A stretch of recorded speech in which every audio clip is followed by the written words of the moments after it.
Hello, പുതിയൊരു വീഡിയോയിലേക്ക് എല്ലാവർക്കും സ്വാഗതം.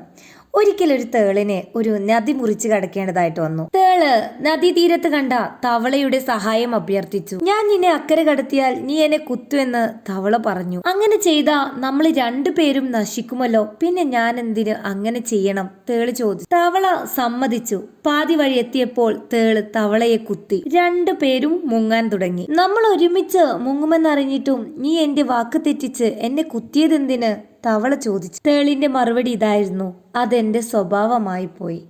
ഒരിക്കൽ പ്രശസ്തനായ ഒരു ശാസ്ത്രജ്ഞൻ രാവിലെ പത്രം വായിക്കുകയായിരുന്നു. പത്രത്തിൽ തന്റെ ചരമവാർത്ത കണ്ട് അദ്ദേഹം നെട്ടി. ആകാംക്ഷയോടെ ആ ശാസ്ത്രജ്ഞൻ തന്റെ ചരമക്കുറിപ്പ് വായിച്ചു. ഡൈനമിറ്റ് രാജാവ് അന്തരിച്ചു. മരണത്തിന്റെ വ്യാപാരിയായിരുന്നു അദ്ദേഹം. ആ ശാസ്ത്രജ്ഞൻ മറ്റാരുമായിരുന്നില്ല. ഡൈനാമിറ്റ് കണ്ടുപിടിച്ച ആൽഫ്രഡ് നോബൽ ആയിരുന്നു. പക്ഷെ മരിച്ചത് അദ്ദേഹത്തിന്റെ സഹോദരനായിരുന്നു. പത്രത്തിന് പറ്റിയ ഒരു അബദ്ധമായിരുന്നുവെങ്കിലും അത് ആൽഫ്രഡ് നോബലിന്റെ കണ്ണു തുറപ്പിച്ചു.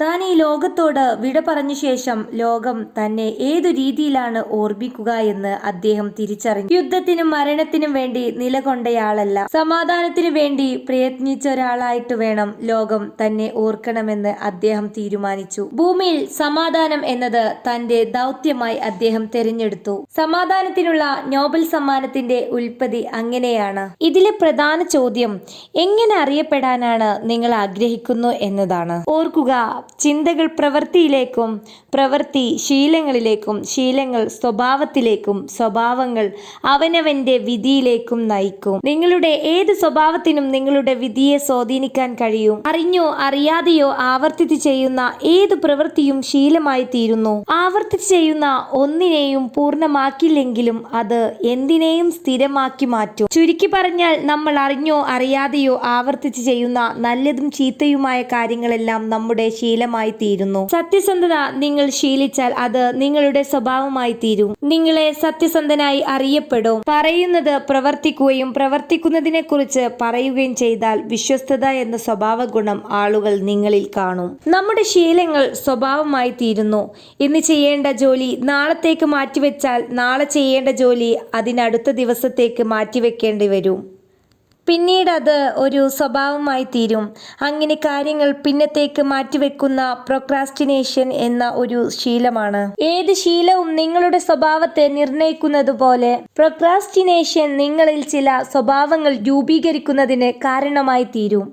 മറ്റുള്ളവർ നിങ്ങളെക്കുറിച്ച് വിശ്വസിക്കാൻ കൊള്ളാത്തവൻ, ജോലിയെ ഗൗരവമായി സമീപിക്കാത്തവൻ, ആശ്രയിക്കാൻ കൊള്ളാത്തവൻ എന്നൊക്കെ മുദ്ര കുത്താൻ തുടങ്ങും. നിങ്ങളുടെ തൊഴിലിൽ ഇതൊക്കെ പ്രധാന തടസ്സങ്ങളായി തീരുകയും ചെയ്യും. ഓഫീസിൽ താമസിച്ചെത്തുമ്പോഴും നിശ്ചയിച്ച സമയത്ത് ജോലി പൂർത്തിയാക്കാത്തപ്പോഴും നിങ്ങൾ നിങ്ങളെക്കുറിച്ച് മറ്റുള്ളവരുടെ മുമ്പിൽ മോശം ചിത്രം വരയ്ക്കുകയാണ്. ഇതൊരു ശീലമായി മാറുമ്പോൾ നിങ്ങൾക്ക് നിങ്ങളെക്കുറിച്ച് തന്നെ മോശമായി തോന്നും. നിങ്ങൾക്ക് നിങ്ങളെക്കുറിച്ച് തോന്നുന്നത് അതാണ് സെൽഫ് ഇമേജ്. അതുകൊണ്ട് തന്നെ മുകളിൽ സൂചിപ്പിച്ച പ്രവൃത്തികളെല്ലാം ഒരു ദയനീയമായ സെൽഫ് ഇമേജിലേക്കായിരിക്കും നിങ്ങളെ നയിക്കുക.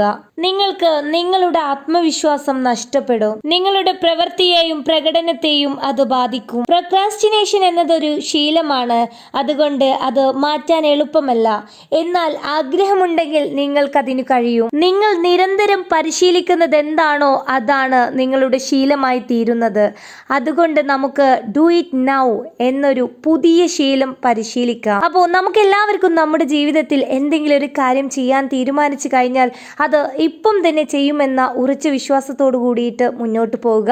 ഏതൊരു കാര്യവും പിന്നത്തേക്ക് മാറ്റിവെക്കാണ്ടിരിക്കുക. Thank you so much.